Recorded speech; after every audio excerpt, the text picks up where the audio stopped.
Waspadai dusta-dusta yang dianggap biasa. Jangan lupa subscribe ya.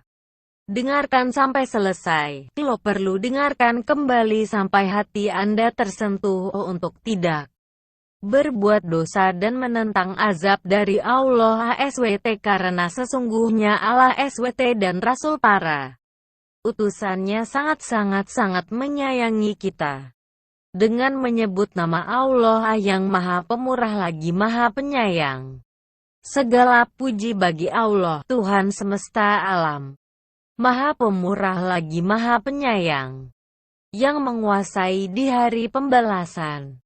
Hanya Engkaulah yang kami sembah, dan hanya kepada Engkaulah kami meminta pertolongan.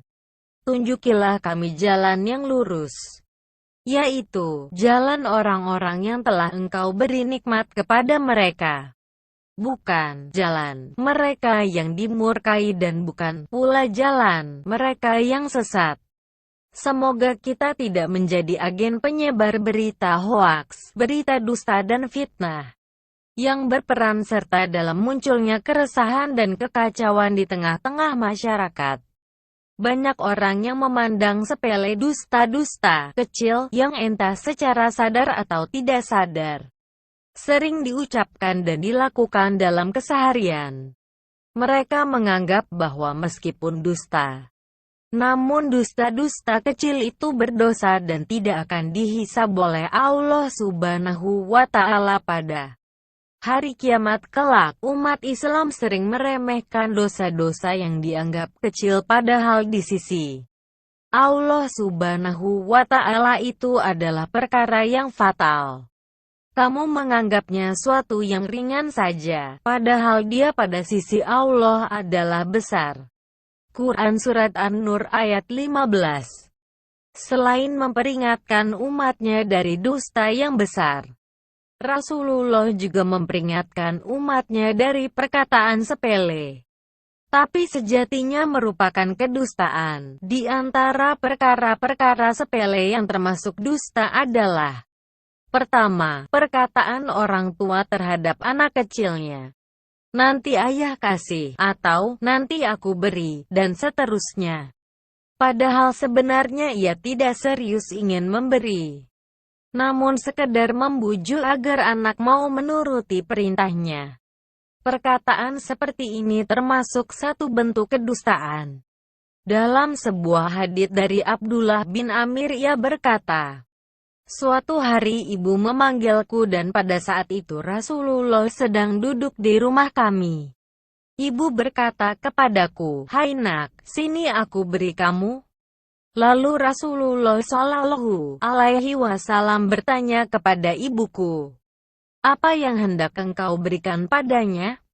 Ibu menjawab, 'Kurma wahai Rasulullah.' Rasulullah bersabda, 'Sungguh, jika engkau tidak memberinya sesuatu maka engkau pasti dituliskan padamu sebuah kedustaan.'" Hr. Abu Dawud.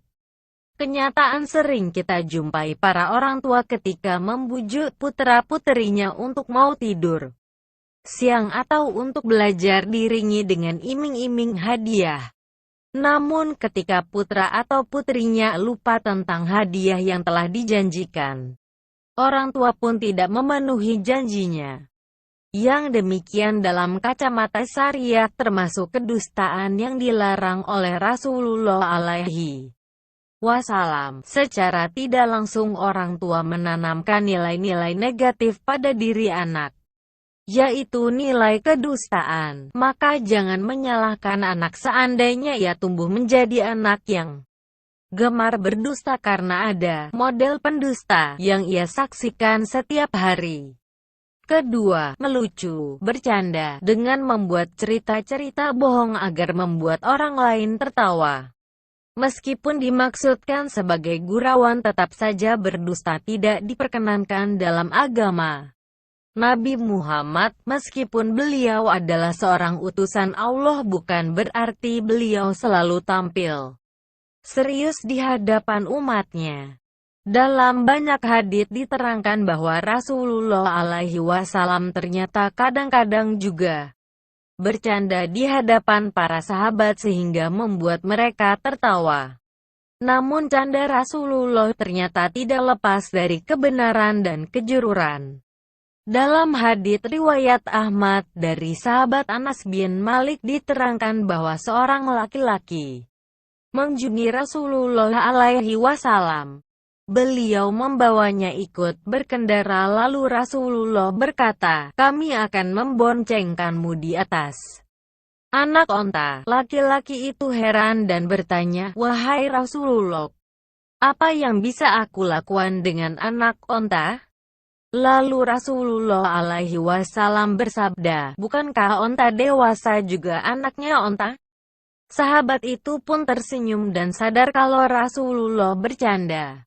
Imam Tirmidzi juga meriwayatkan bahwa seorang nenek-nenek datang kepada Rasulullah alaihi wasallam seraya berkata, "Wahai Rasulullah, berdoalah pada Allah agar Dia memasukkan aku ke sorga." Rasulullah pun berkata kepadanya, "Wahai ibu si Fulan, apakah engkau tidak tahu kalau di sorga itu tidak ada nenek-nenek?"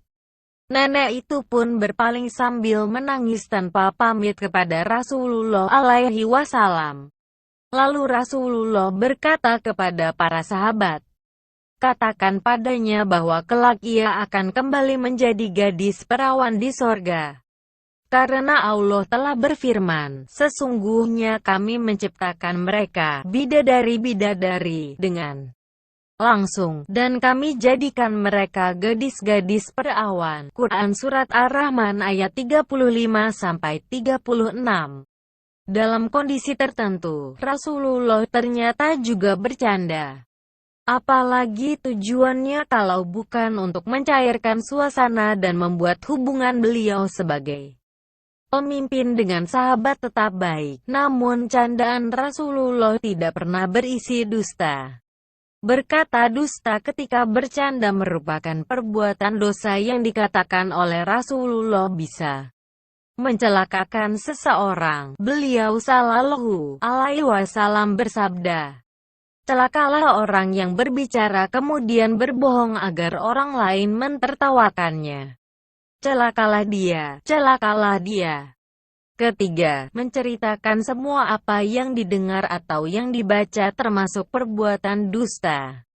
Sebagai seorang muslim, setiap informasi yang dia dapat seharusnya diverifikasi dan diteliti terlebih dahulu apakah informasi ini memang benar adanya. Setelah dipastikan informasi yang didapat adalah benar maka hendaknya dilihat dulu isi beritanya apakah layak untuk dikonsumsi atau dibaca. Kalau dinilai layak, berikutnya, apa perlu disare atau disebar? Belum berhenti sampai di sini, tetapi harus pula dipertimbangkan berbagai dampak kalau informasi itu disebar atau disare, apakah membawa kebaikan ataukah malah mendatangkan keburukan. Sebab kalau tidak, bisa-bisa kita menjadi agen penyebar berita hoaks, berita dusta dan fitnah, dan tidak berperan serta dalam munculnya keresahan dan kekacauan di tengah-tengah masyarakat. Maka cukuplah kita renungkan peringatan Rasulullah alaihi wasallam. Cukuplah seseorang itu berdosa ketika ia menceritakan setiap apa yang dia dengar. Hr. Muslim. Dari Abdullah bin Amr radhiyallahu ta'ala anhu, bahwa Nabi Shallallahu alaihi wasallam bersabda, "Sampaikanlah dariku walau hanya satu ayat." Hr. Bukhari.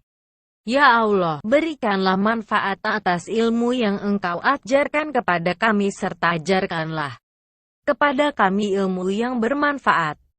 Dan mohon tambahkanlah ilmu kepada kami. Berikanlah kemudahan untuk mengamalkannya. Semoga Allah menambahkan taufik dan kebenaran pada kami dan Anda.